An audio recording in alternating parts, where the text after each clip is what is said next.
for some reason my video is not working, and I don't know why. It did it with me yesterday. Apparently the government has banned it.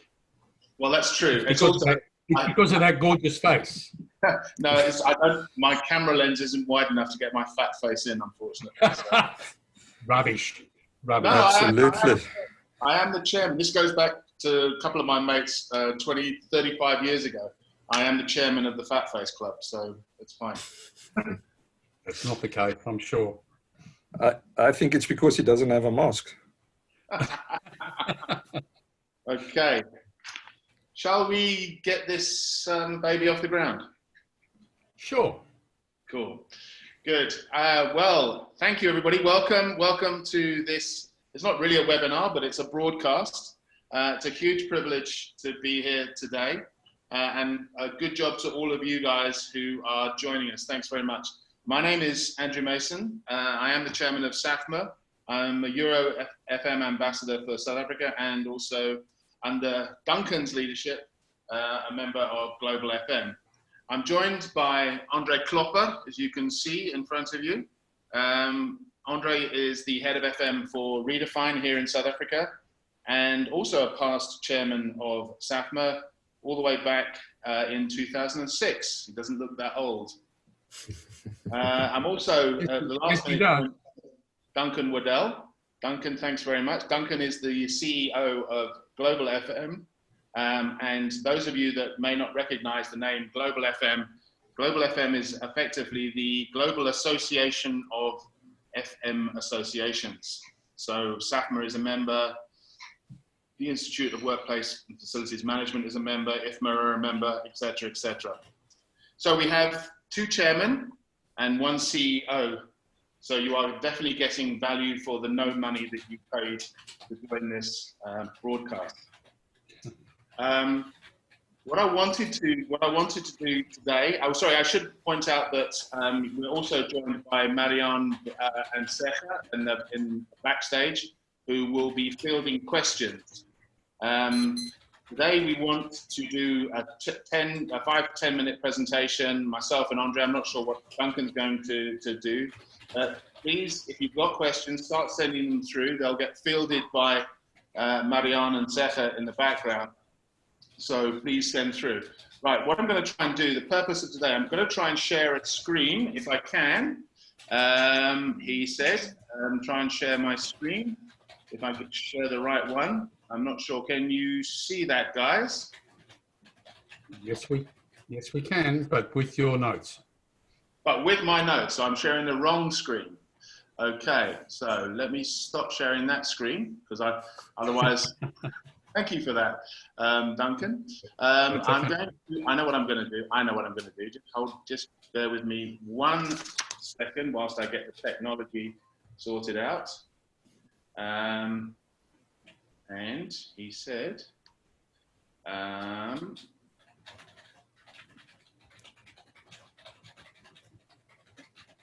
okay, can you, no, that's, so I'm going to go back. Can you see that now? I think. Yep. So let me just quickly go back, talk amongst yourselves whilst I try and get the technology sorted out. Well, perhaps Andrew, if you'd like, I can just share a little bit about Global FM. Go for it. Okay. Dear all, thank you for having me along as an impromptu panelist. It's a great privilege and a pleasure. I have quite a number of friends in Joburg and in Cape Town following my visits there a year and a half ago. And it's great to be back with you around the room and around the table today. And more importantly, happy World FM Day.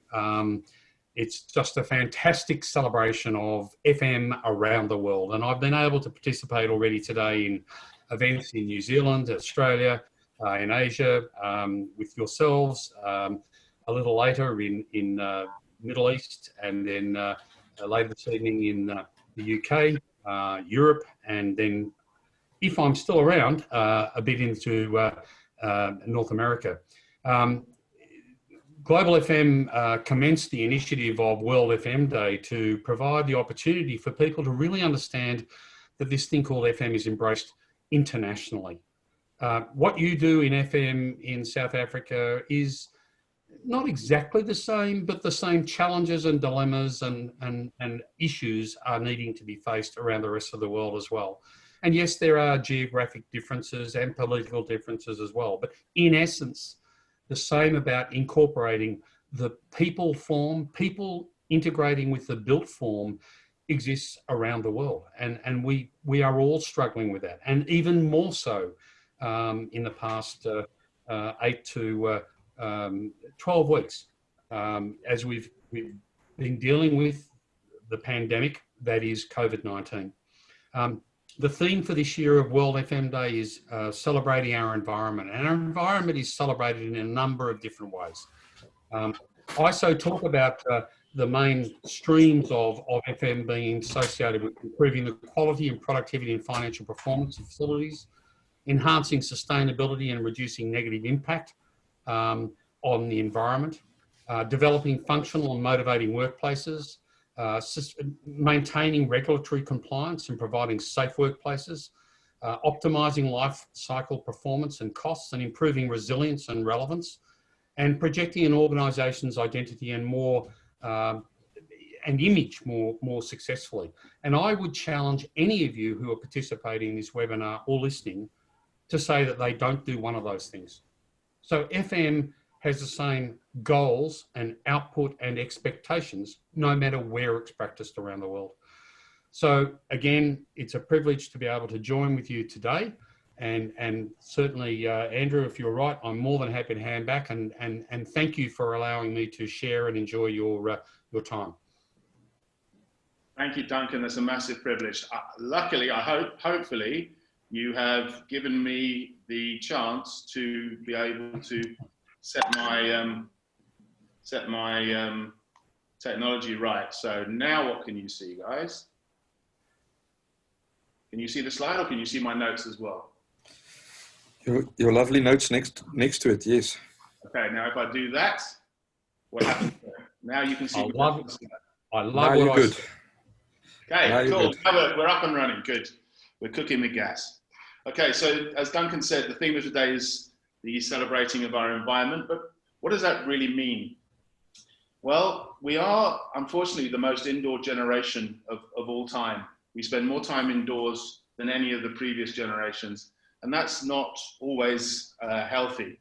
And unfortunately, I suppose in this day and age, it's made even worse by lockdown. But this is our environment, and that's what makes FM so crucially important. What does the future hold? Well, obviously from an environmental sustainability point of view, we know that we can't keep going the way that we are going. We are in unprecedented times in terms of global warming, apart from one person that doesn't seem to think, as leader of the free world, supposedly, that we are in a global warming situation. We all know that that's different. In Africa, we obviously have a problem with water as a precious resource. I'm sure Australia has areas where that is the case as well. We are in unprecedented territory in terms of waste production. So the idea that we need to reduce, reuse, and recycle is not new to us. But as FMs, we are responsible for the world's buildings. And the impact of buildings on the world is huge. As producers of 40% of the world's carbon, we have a big, hairy, audacious goal in terms of reducing that impact on the environment. And as I've said on a number of stages before, that FMs, this should be the younger generation's goal for us. You know, we know that they want to work for a purpose. FM allows even the youngest graduates an early exposure to leaderships, and millennials, they want to work for a purpose. So what bigger purpose could there be than FM saving the planet? What's our current reality? Well, our world today, we obviously have the COVID-19 challenges, and many of you will have been on our webinars the last 2 weeks talking in detail about how that is affecting the workplaces. But this is the most urgent challenge of our generation. FMs have been supporting essential services, but now we are managing the crucial return to work. We need to balance the issue of lives and livelihoods from a health perspective and from an economics perspective. We need to understand that COVID-19 cases are still on the rise here in South Africa. So coming out of lockdown is a hugely risky business, but government cannot wait to flatten the curve as they have done in other countries due to our economic and social circumstances. Our very own, South Africa's very own Clem Sunter said recently that until a vaccine is found, which could be 18 months away, the nightmare scenario of a runaway pandemic should serve as a warning to all those leaders and policymakers who want to dismantle the current measures of containment. So it is very, very likely we are going to get a second, third, fourth, in some cases, maybe even a fifth and sixth wave. I know that the UK, they are planning potentially on 6 waves of this virus hitting them over the next 18 months to 2 years. And we've seen in places like Singapore, Hong Kong, Taiwan, and even South Korea and Germany, who were very good at flattening the curve, they are now experiencing second spikes as they released the lockdown. So we need to get this return to work right, first time, the right time, every time. And that falls upon us as FMs. So yet again, we are in this for the long haul, and we can contribute to saving the planet, as far as I can see. So where are we going? I think in order to see where FM is going, we need to see where we've come from. If we go back to the 1970s, FM born out of the US because of the challenges with the workplace in terms of systems, furniture, centralization, corporate HQs, big, large floor plates. And there was a great deal of complexity in the workplace when FMs were required to resolve that. But COVID-19 is no different. This is just another workplace challenge. So we need to get it right.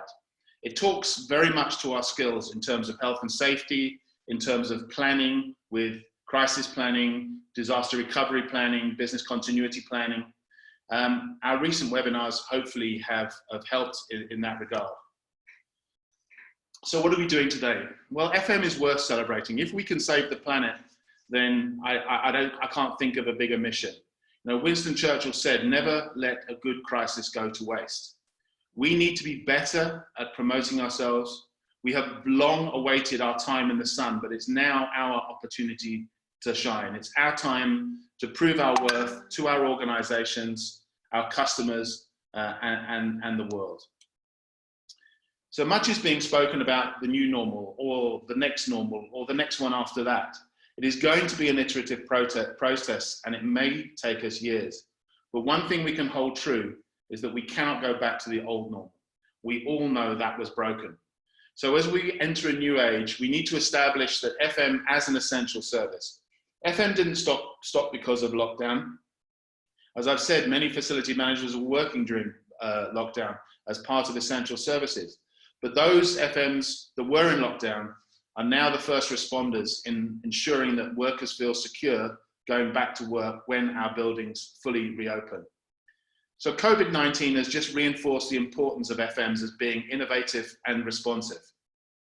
Whilst nothing we know is foolproof, the odds are that those of us that are looking at or having implemented anything like the ISO 41000 series of global FM standards, they have been better prepared than most, having the systems and standards in place to ensure that the resources and best practices are brought to bear.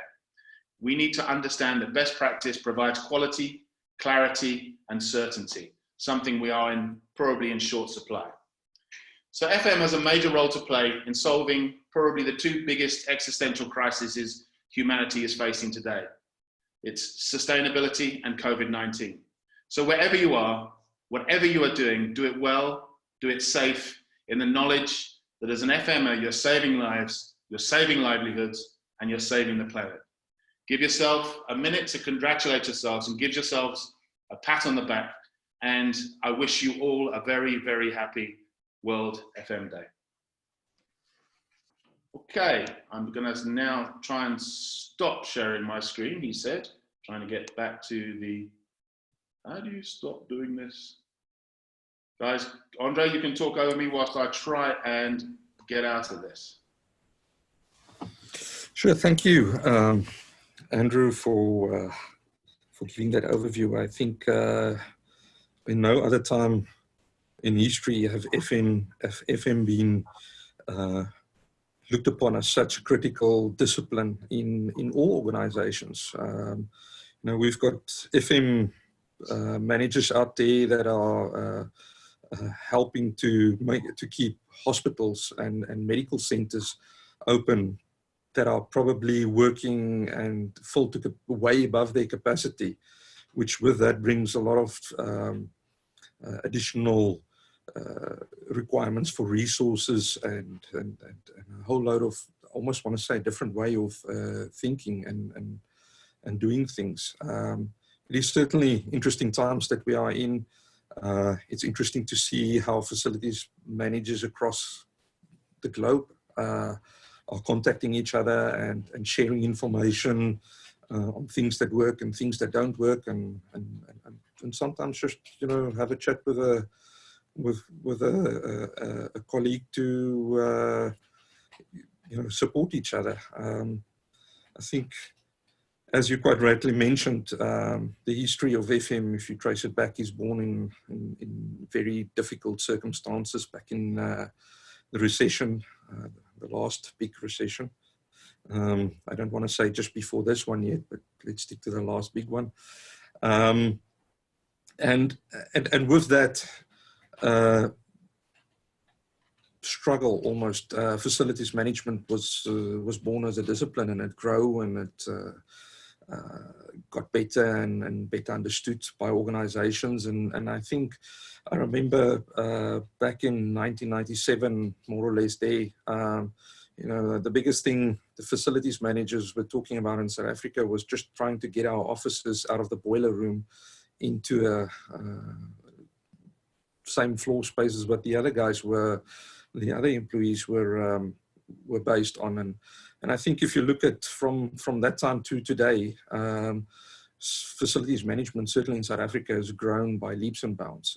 It is a fully fledged, recognized professional discipline that are being represented on the highest levels in organizations, from boards, even into places like government. So FM as an industry has grown significantly. It brought with it a lot of opportunity, both from an employment perspective in South Africa, new career avenues for people, but also to showcase what we in South Africa, from a facilities management perspective, can add to facilities management as a discipline globally. I think I've said this a couple of times before, and forgive me if I repeat it. I've had the very fortunate opportunity to visit a number of places internationally with regards to facilities management, and attend conferences and met with other facilities managers. And I'm happy to say that I still believe that South Africa is one of the countries that lead facilities management globally. Just purely because of our asset base, which is very property orientated. It inherently helps to make facilities managers in South Africa, I would say, stronger, and not to have standing back for on the international arena. We can hold our own. I think the current environment we're in is challenging. It's challenging across a number of levels. I this morning sent a message to a couple of FM colleagues where I said that it's an environment where no amount of training or degree that anybody had or have prepared you for what we're facing at the moment. You need to think completely differently. You're dealing with things that you would not normally see facilities managers deal with on a daily basis. And I think the information that has been shared across the board, the webinars, the two that we've had from SAFMA thus far, have done much to help and educate and allay some fears even in the facilities management sphere in South Africa, and guide people and facilities managers into doing the right things. I think the world hereafter is going to be significantly different. I think we're going to see that there's a paradigm shift in how facilities management is going to be applied and approached going forward. I was jokingly saying to somebody earlier in the week that the coronavirus have done more for the paperless office than the last 20 years management theory did, because everybody is on things like Zoom and on Microsoft Teams. You can now attend programs or be participants like everybody is today on international conferences. I've had the opportunity to sit in on a conference that was hosted by an Italian professor on HVAC, and it was over 500 people across the board that listened to this, and that information was shared with everybody, and everybody walked away with a better understanding of the implications of COVID and HVAC. So I think it's going to be significantly different. It is going to require facilities managers to broaden their skill set, perhaps learn new skill sets, and that's exciting at the same time. Not just doom and gloom. And I think, yeah, it's going to be interesting times, and we're looking forward to see which way it's going to go, and the reaction of facilities management is going to be key in making this successful from our side. Great, that's fabulous. Thanks, Andre. If I can ask the audience just to push through some questions, as you know that we did send out an email in the week, and we have a couple of questions from people that have came through this morning. Andre, if I can just direct you to the Q&A, you'll see there's a question from Vickers van der Merwe, but I'll give you a couple of minutes to have a look at it and formulate your response. There are a number of questions, obviously, that are COVID related. I'm not going to ignore those, but I would refer you to, we've had 2 webinars already around COVID and preparation of the workplace. So I'm going to try and take the theme into account and try and look at why we should be celebrating FM. There's a question that came through and I'll read it as follows. Is the FM industry profession resilient enough to recover from the impact of the crisis and manage any potential crisis in the future? So I think if I refer you back to what I put up on the screen earlier, I really do think not only are we resilient enough, and I think we've proved that in the past, and it's interesting this word resilience comes through from a building perspective as well as the industry perspective. But I really think it's not only are we resilient enough, I actually think we need to take advantage of an opportunity. And I refer back to the never waste a crisis quote from Churchill. Really, guys, this is the time where we need to be stepping forward and making the value that we add to our clients and our employees in the work that we do, make it ever more visible. Never, I understand, have we ever really been in a situation where we are front and center. If I can just give you an example, I'm not going to name names, but somebody who's an FM professional, an in-house FM professional that I know really, really well.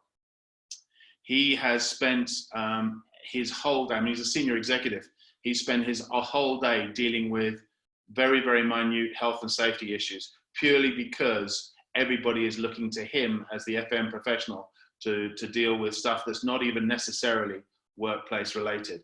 Yes, it is going to be stressful. Yes, it's going to take a lot of your time. You're going to grow a few gray hairs, but just think about what that's going to do for your profile and the industry's profile going forward.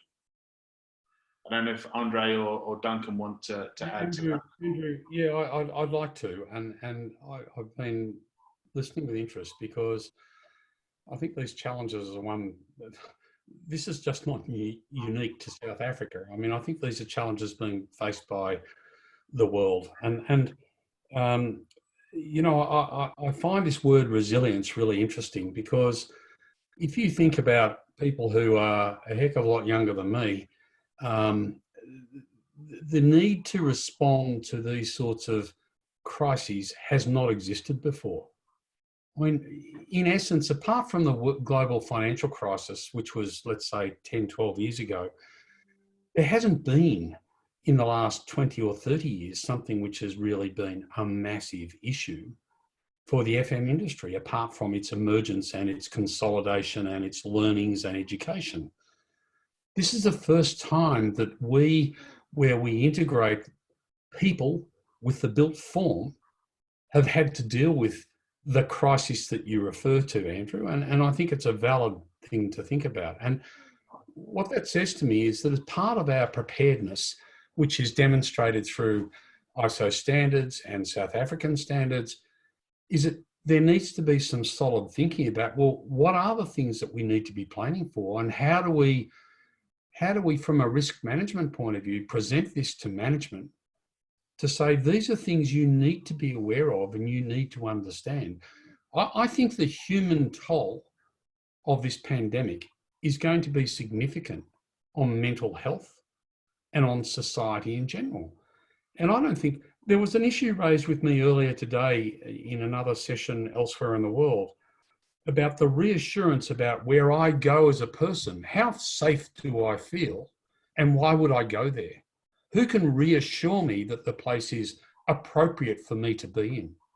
And that, when you think about it, that's our job as facility managers. I mean, how many people are allowed into a lift in a building? What are the rules about how you stagger people coming into work and tenant starting times to avoid the rush at 8 o'clock or 7 o'clock or 9 o'clock in the morning? How do we think about reassuring people that they are safe where they're going to and that they can be safe going to and from work? So when I look around the city of Melbourne, where I live here in Australia, and I see the teams of people walking around and wiping down public seating, signposts, handles on the side of the streets with disinfectant, how often have we thought about this? And you know, to my daughter, who is, let's say, 30 years of age, yes, she was brought up in our home to know to wash her hands and to take care of herself from a health point of view. But how many people haven't we informed? And what responsibilities do government have, as much as we do as employers and fathers and mothers and families and society in general, to all these things that have an impact on our society, the built form, where we work, live and play. Well, I'm just talking about going to work here. We're talking about where, you know, swimming pools have been shut down, gyms have been shut down, shops have been shut down. So maybe this is a step point, as you rightly point out, Andrew, where we can take stock and say, well, maybe this is a reset button where we need to think about how we have a framework that encourages us to think about what the new should be. What is the new normal? And what should we be prepared to accept? It's not about just getting the cheapest product at the cheapest price and just doing what we can. This is about providing an environment that's safe and good for all. And that's a real difficult discussion point. But it's one we as an industry, as FMers, professionally and as an industry, need to have, not only within our own organisations, but within the wider marketplace. It's a tough subject. I'm sorry, I'll get off my hobby horse. I just want to add to what Duncan is saying there. I think you know, if you go to any respective facilities manager and you ask him for the emergency plan, you will see that it you know, there's a plan for when there's a fire or a flood or, you know, wind or any those normal type of things. But I don't think, and I'll raise my hand, certainly in my emergency plan, I never had a chapter that says how to deal with pandemics and outbreaks. And I think this is exactly what Duncan is referring to in we're going to need to think new about how we approach things, how we do things, how do we build things that in such a way that we keep in mind the functionality in these type of circumstances. And that is greatly going to influence the way FM moves forward. I think there's also a lot of positiveness in this time because, you know, out of, to use Andrew's quote, out of difficulty, there's also opportunity to do things new, but the opportunity to almost wipe the slate clean, as Duncan said, you know, press the reset button and say, all right, listen, maybe we've slightly veered off course. Now it's time to get back on course, change things for the better. We need to better prepare people, better prepare our buildings, better prepare the way we work. I think a lot of organizations have realized in this time that remote working is possible, and no, people are not going to all go fishing every day and those type of things. I've certainly seen from our side that there's actually an increase in productivity, because I think people sit, because they've got an 8 to 5 job, they keep themselves busy from 8 to 5 in the workplace. Whereas at home, if you do what you need to do for the day between the hours of 8 and 10, means you can go off and, you know, play with the kids, or the homeschooling, which I think is the biggest thing we all hope for opens soon, especially if you've got twins. You realize it's not the teacher's fault. But families, people have used that additional time to reach out. I think there's a lot more bonding with families. I certainly see from the area where I am, and most recently from the 1st of May, we could actually go for walks in the morning. Suddenly people are walking in the street, they're greeting each other, which wasn't always the case before. And in that sense, I think there's a lot of positiveness that will also come out of this, and new opportunities and new ways of thinking, new positions. I was thinking earlier this morning that it was quite ironic that last year at both the Facilities Management Australia conference and at the South African Facilities Management conference, I delivered a paper which said FM looking over the horizon, not knowing at that time that the horizon is this close, and those things might happen a lot quicker than even I anticipated. And it just shows you how quickly the world changes in a very, very short period. Thanks, Andre. Thank you, Duncan. There are a couple of questions that come through. I want to pick up on one that Dumasani has sent through. It's a very long question, and I'm going to paraphrase it if I can, Dumi, sorry. Talking about risk analysis, and we know that as part of our return to work, we've got to get a risk plan in place. But Dumi goes on to say that as business enablers, shouldn't the industry be part of the NCCCC advisory panel? I'm not sure what that refers to, whether that's the National Command Council, or, and obviously Duncan won't know necessarily what I'm talking about there, or the National Contract Cleaning Association, I'm not sure. But surely the Department of Labour does not have the necessary depth and expertise to guide on the return to work. Could we comment? I think if I can just kick that one down the street, I do think the Department of Labour have obviously the OSH Act at their fingertips, and I think the risk planning is definitely where we need to go in terms of understanding the return to work. But as an association, it's always very difficult to necessarily filter and consolidate a viewpoint across the industry. So I just want to flag up something that we will be doing in the near future as SAFMA. I'm calling upon all of the industry leaders, and predominantly at the moment, our platinum members, to come together in a forum to see how we can take on the challenges of the industry. And if that challenge is COVID, so be it. If that challenge is employment, so be it. If it is other issues, I want to be able to get an industry leaders forum together, because as SAFMA, we try to represent the industry, but it's very difficult with the number of voices in the industry. So Dumi, I take your point, and I do think we do need some input, but obviously we have a limited number of directions in which we can go, and I want to listen to our members first before we go off and potentially cause some disruption into the Department of Labour. I don't know, Andre, if you've got any comments as far as that's concerned. Andrew, yeah, from my experience, in the field, I think hat off to the Department of Labour.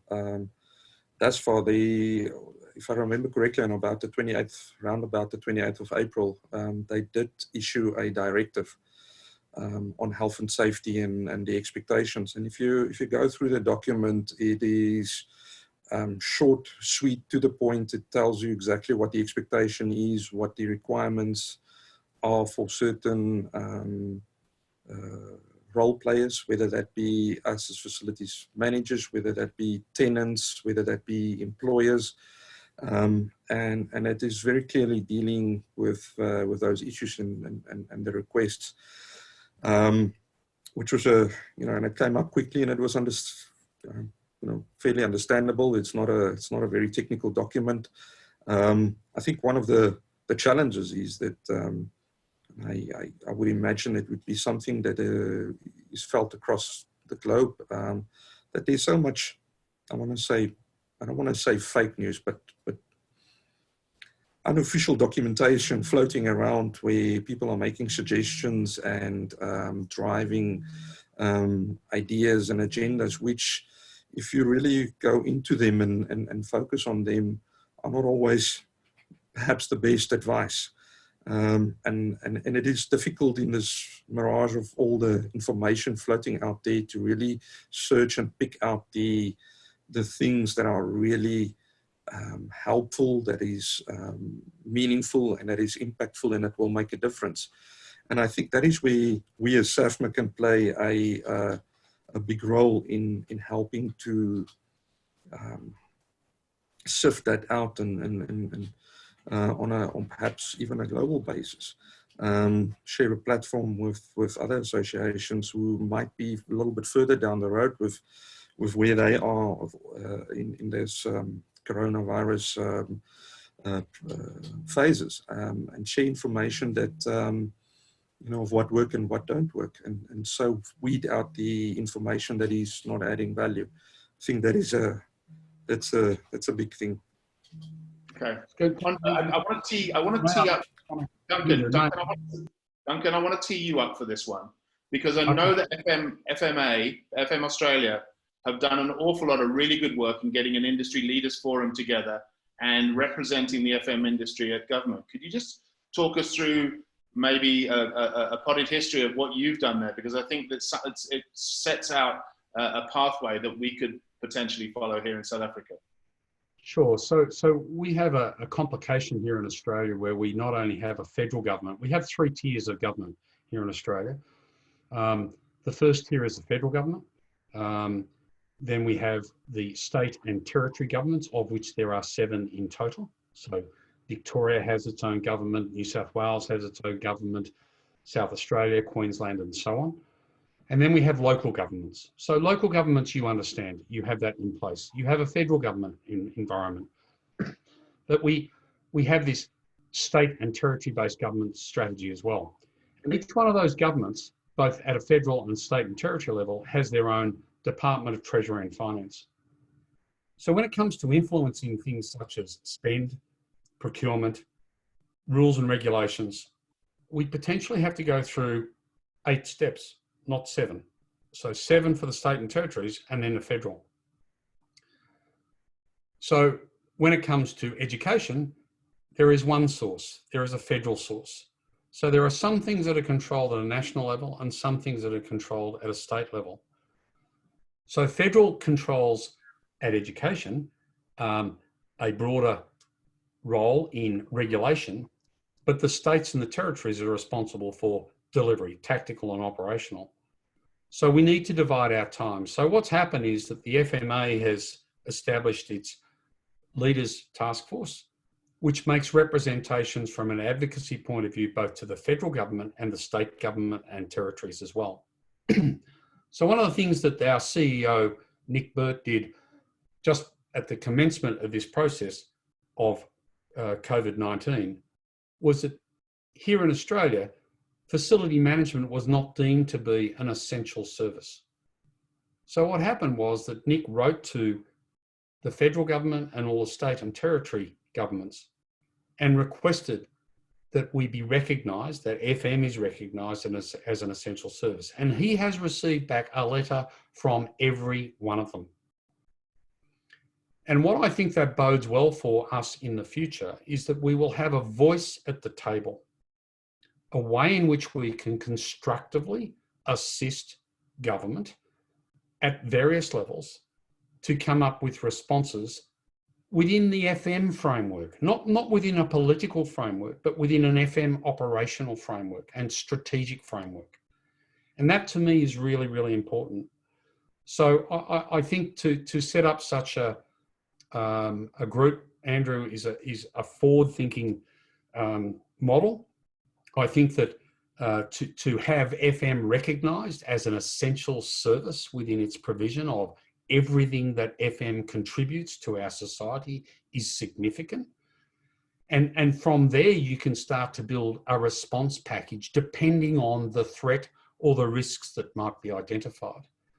So baby steps at a time. Don't try and eat the elephant all at once. Break it down into bite-sized chunks and have it recognised along the way.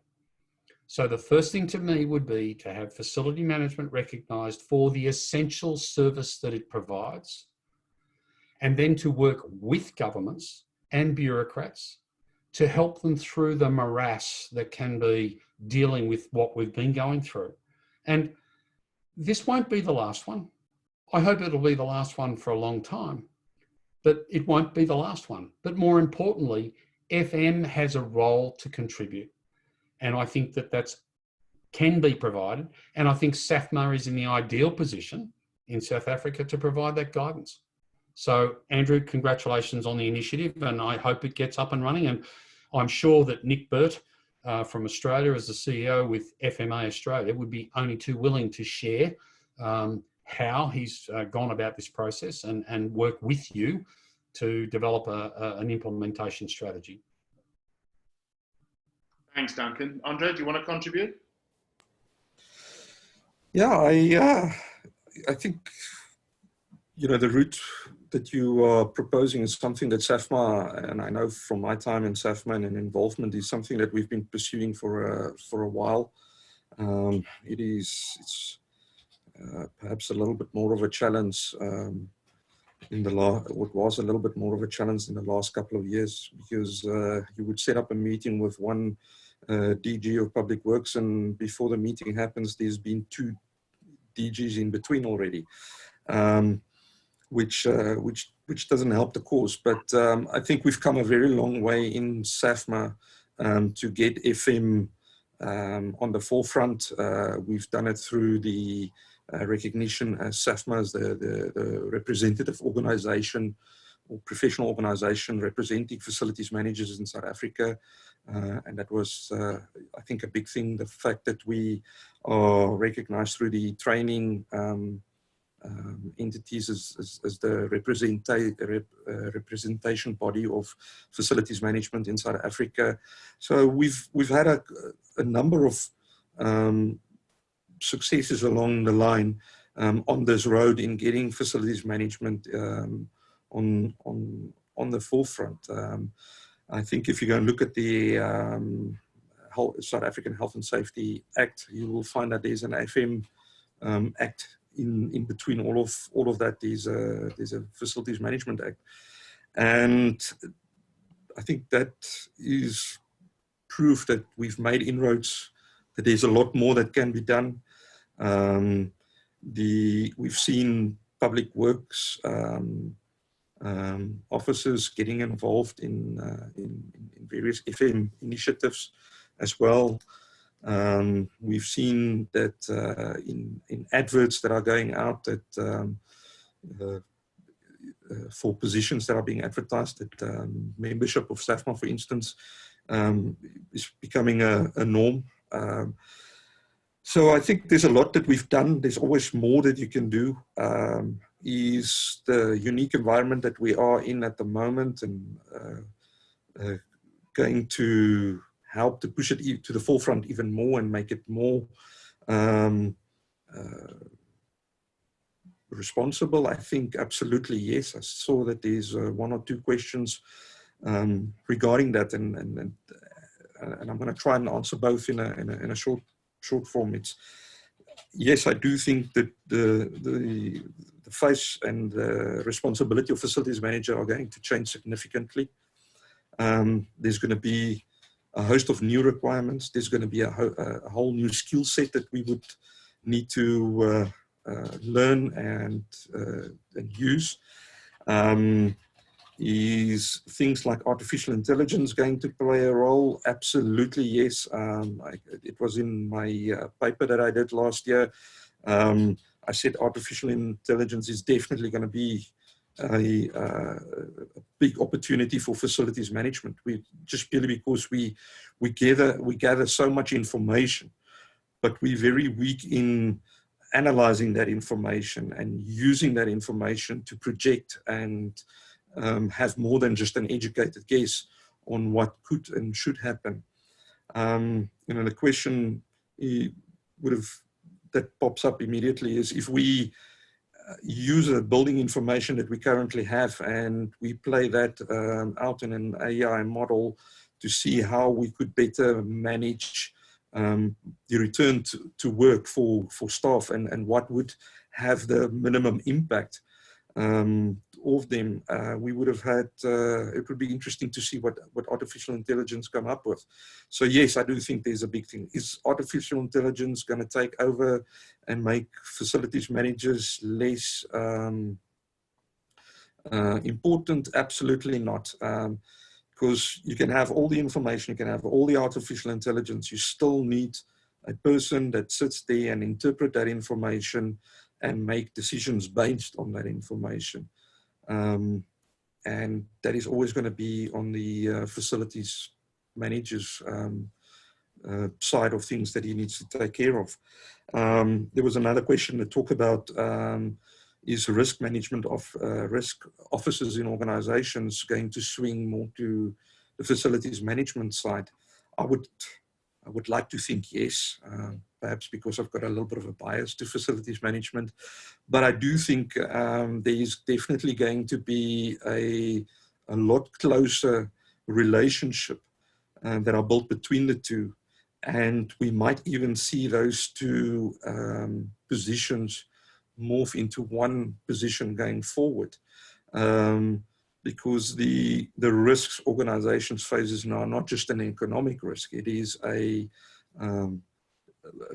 pandemic or health and safety risk that is out there. And to Duncan's earlier point, this is not going to be the last one. It's a personal opinion. I think we're going to see more of these type of things more frequently in different shapes and forms. It is going to make it a much more challenging environment. I think even in South Africa, if you look at the way the response was structured around coronavirus, it's quite possible that we might have, on a national level, we might be on a level 5, but in Gauteng might be on a level 3, and some areas within Gauteng, Rosebank or Sandton or wherever, might actually be on a level 1.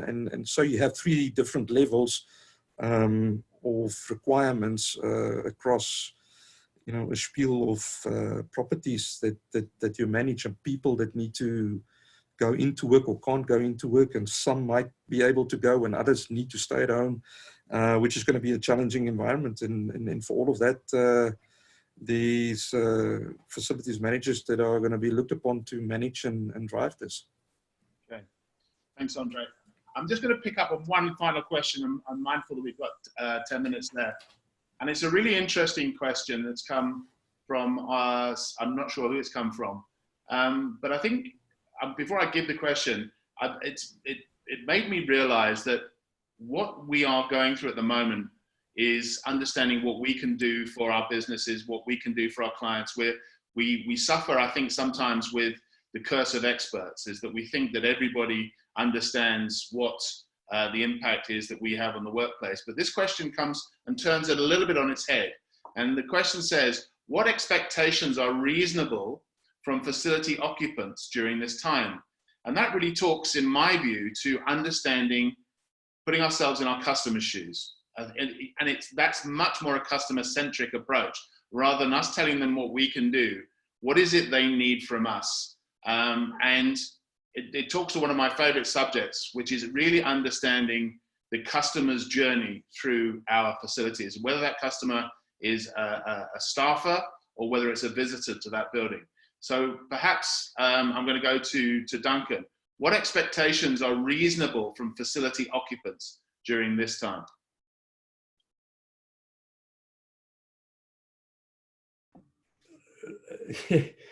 How well do you know your customer? When was the last time you asked them what their expectations were?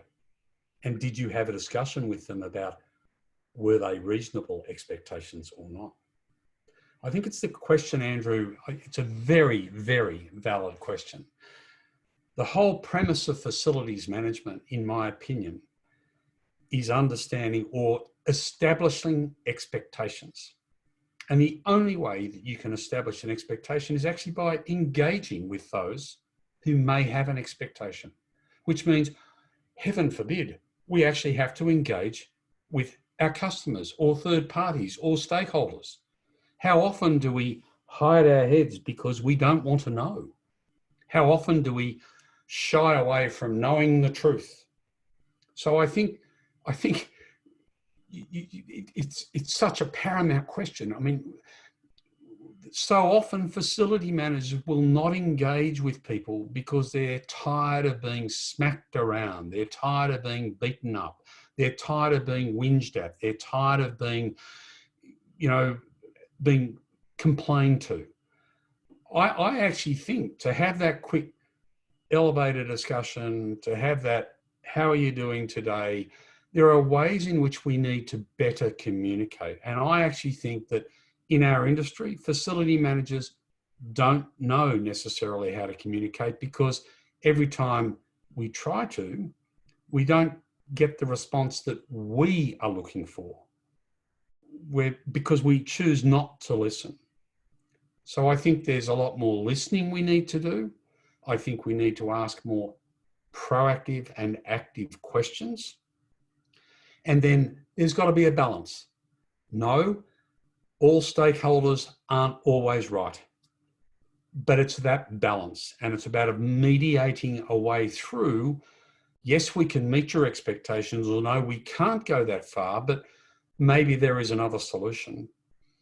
So, Andrew, I think that your question is at the fundamental heart of what FM is about, and that is establishing expectations and then reasonably delivering to meet those. But if those expectations are unrealistic, it's a matter of having a serious discussion and saying, we can do whatever you want to do, but it comes at a cost. So if you're prepared to pay for that expectation, we can deliver it. But if you're not, well, let's find a middle road and find out what is fair and reasonable. And the one thing that I think here in Australia, for example, is that I tend to find there's a lot more tolerance happening at the moment. I tend to find that now's a good time to have those discussions because people are willing to be a little more patient because everyone's under stress. So, valid question, let's talk more, let's listen more, and let's understand the expectations of us and then understand what we can actually deliver to meet those expectations. That's my comment. That's sage advice, really. Andre, would you like to give us a short one?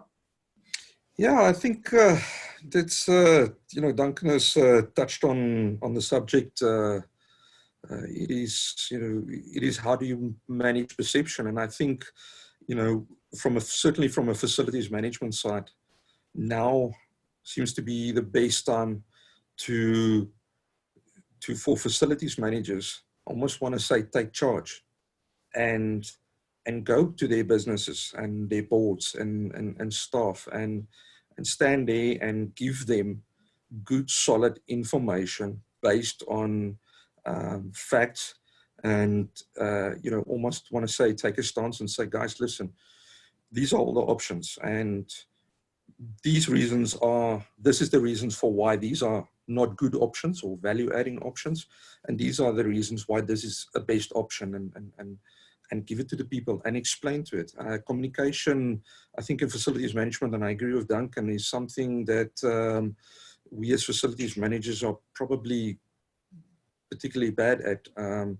Somebody made the comment one day that if a duck gets babies, everybody knows, because a duck tells everybody.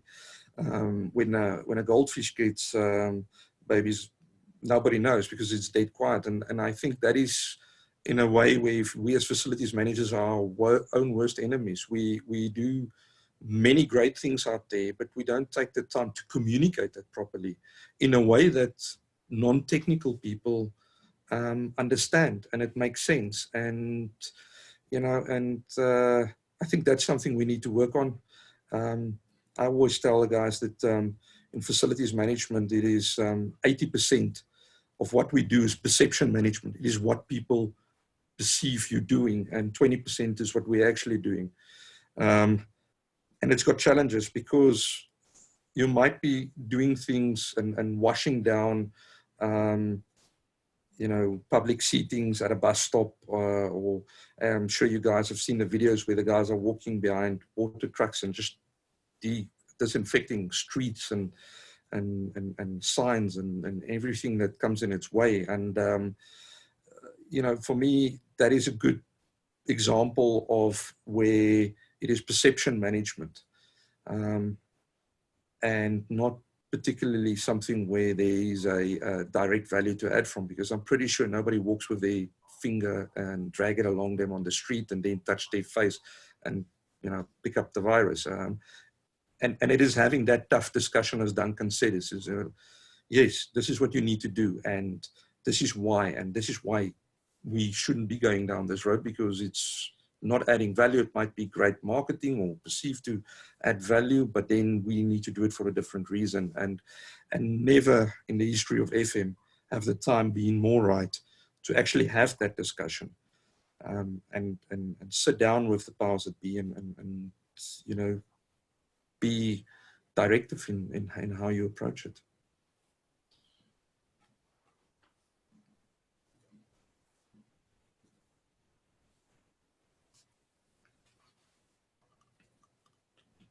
Andrew, are you still there? If you are, you're on mute. Unmute myself. Sorry, I thought I had unmuted myself. Thank you. We are a service industry, guys. We need to serve. And Duncan's absolutely right. We cannot serve unless we know what our customers want. You wouldn't go into a restaurant and expect to be trying to pay for food by a waiter, having not asked you what it is you want. So I do think we need to serve, but we also need to take charge. But take charge with compassion, I think, is the way that we need to do that, particularly in this times of stress. Okay, guys, I do think hopefully we're ending on a positive note. I think this is our time. It is our time to shine as FMs. And I want to thank Duncan for flying all the way over to South Africa, because it's dark in the background. Thank you, those of us that can fly at the moment. Thank you, Duncan. It was really, really appreciated. I'm sure you got a really full day of attending all of the association's FM days. Thank you for joining ours. It's really, really appreciated. Andre, thank you very much for your time. You looked like you were about to tell us a story, sitting in your high wingback chair once upon a time stories. Thank you very much for you, and really more so, thank you to everybody that attended. We had a whole load of questions come through. We haven't been able to answer them. We will try and get to answer them. And I wish you all the very, very best for World FM Day. Go out there and do it to them before they do it to you. Okay. Thanks very much, everybody. Goodbye. Thank you, guys. Bye-bye. Thank you. Goodbye.